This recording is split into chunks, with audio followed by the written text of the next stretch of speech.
What's up, boys and girls? I'm Chip from the Digital Grandstand, and welcome to the Beyond the Finish Line report. So, the Russian Grand Prix just happened, and overall, that's the best thing I can say about it. It happened. It was so boring, so boring. In a nutshell, the point scoring positions. Let me just go through them from 10th to 1st. Carlos Sainz Jr., Felipe Massa, Nico Hülkenberg, Esteban Ocon, Sergio Perez, Max Verstappen, Lewis Hamilton, Kimi Raikkonen, Sebastian Vettel, and taking his very first F1 victory, Valtteri Bottas. Massive congratulations to him. It's no small feat to score a victory, especially against someone like Sebastian Vettel, a four-time F1 world champion. In the whole manner in which Bottas took his victory.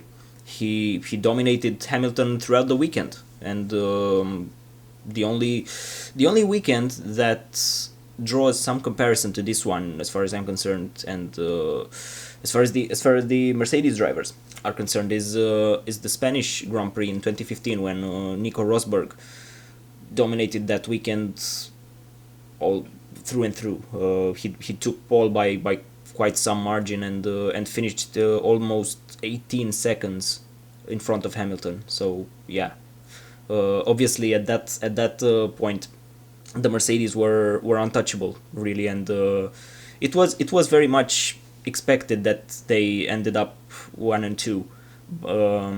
As compared to this weekend in Russia, when Hamilton ended up I think 34 seconds behind Bottas, but in 4th place with both Ferraris in 2nd and 3rd.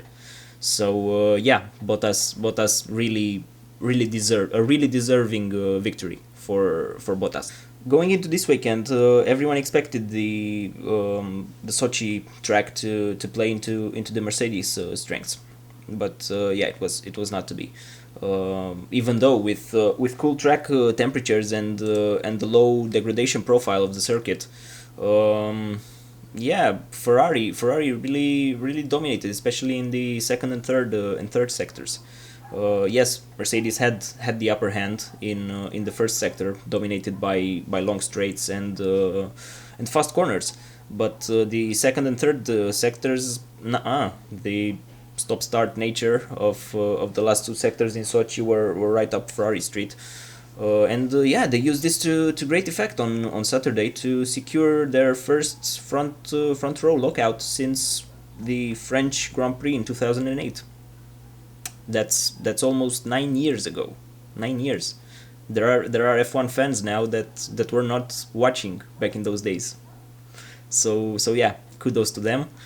It was a splendid quali performance for the red cars, and a much deserved pole for Vettel and the 2nd place for Raikkonen.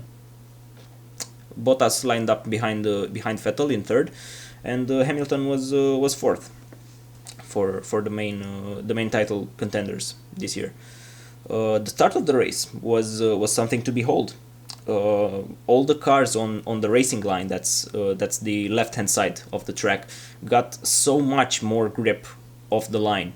Vettel, Bottas, Ricciardo, and Verstappen especially got a monstrous getaway. On the dirty side of the track, the right hand side, Raikkonen and Hamilton made rather okay starts, but almost fell prey to the Red Bulls of Ricciardo and Verstappen. There was a very tense moment going into turn 2, with Raikkonen, Hamilton, and Ricciardo going side by side, with Raikkonen on the inside taking the racing line and keeping 3rd. As a result of that, Hamilton was in the middle of the track and had to wait for Ricciardo on the outside to brake, thus avoiding turning into Raikkonen. Great racing and space awareness by all three. The main loser of this short battle was Ricciardo, who ended up losing a place to his teammate Verstappen. Not that it mattered that much, because by lap 5 he retired with terminal brake issues. Yeah, speaking of retirements, the hybrid power unit of Fernando Alonso, yeah, gave way on the formation lap, and he was unable to even take the start of this race, his first DNS since USA 2005, when only the Bridgestone runners were allowed to race. Heartbreaking stuff. Seeing Alonso walking away from his stricken McLaren, yeah, going into the pit lane with his helmet very much on. Honda, McLaren, get your shit together, because you're wasting Alonso's talent like this. After another warm up lap, the race started finally, but soon, yeah, Palmer and Grosjean decided they had enough and collided at the second turn, bringing up the safety car. At almost the same time, Lance Stroll went for an unnecessary spin. He blamed Hulkenberg for it, but yeah, of course he did. As soon as the safety car got back to the garage, Bottas started to extend his lead over Vettel, Raikkonen, and Hamilton. And yeah, it soon became apparent that this was everyone was playing the long game. The race was going to be decided by at the pit stops and the final few laps of the race. It almost became infuriating, really, by lap 25, when no one was willing to pit. Of the front runners, Hamilton and Raikkonen finally pitted, then Bottas, and finally Vettel some 7 laps later. Speaking of tires, this race felt very much like a test session for the midfield, with Force India and especially the Renault of Hulkenberg going very long on these used Ultrasofts they started on. Hulkenberg pitted at the end of lap 39.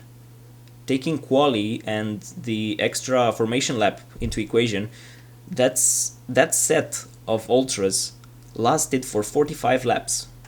45 laps. The softest compound provided by Pirelli lasted a distance of about 260 kilometers. Not blaming Pirelli here, but the tire regulations should change, and they should change fast. Overall, the race was extremely boring from lap 2 until about 5 laps to go to the end. Sorry. Excluding the first lap and lapping cars, there was no overtaking. Like, not a single overtake, not one. Again, no one was expecting a China 2016 with over 100 overtakes, but this was ridiculous. The track is a main issue here, coupled with the tires that, yeah, refuse to degrade. The DRS is pretty useless this year, which I'm fine with, but even so, here's the thing with overtaking. I'm not one to say that F1 is interesting only when there's overtaking happening on track. That's bollocks. Tense, close racing, wheel-to-wheel action, that's what F1 should be all about. And it wasn't the case on Sunday. Bottas in the early part of the race, Bottas had 3 seconds to Vettel, who had 3.5 seconds to Raikkonen, who had more than 4 seconds to Hamilton. And then Verstappen was somewhere like 10 seconds behind. What? Anyway, getting frustrated here. Finally, yeah, congratulations to Bottas. That's the main thing, for taking his very first F1 win, dominating a pretty invisible Hamilton, but also withstanding pressure from 4-time world champion Sebastian Vettel. Of the other racers, no one was spectacular at this race. No one was even worth mentioning. But Bottas kept it all together, made the most of the start, and controlled the race like a champ. Really well-deserved victory. Here's to even more. Oh, and finally, Putin. I always find his antics hilarious in the cool down room. Before the top 3 go to the podium. Putin was making a habit of telling drivers how successful this race was compared to the last year. And all racers seem so interested in this. It was almost impossible not to laugh. So yeah, that was the Russian GP 2017. A boring race, but all in all, it gave us a new F1 winner, the 107th in history, which is alright by me. I've been Chip, and I'll see you next time on the Digital Grandstand. Don't forget to check back soon for more F1 related content. Leave a like if you've enjoyed. And yeah, let me know in the comment section below what do you thought of this race, apart from the fact that it was boring. Cheers.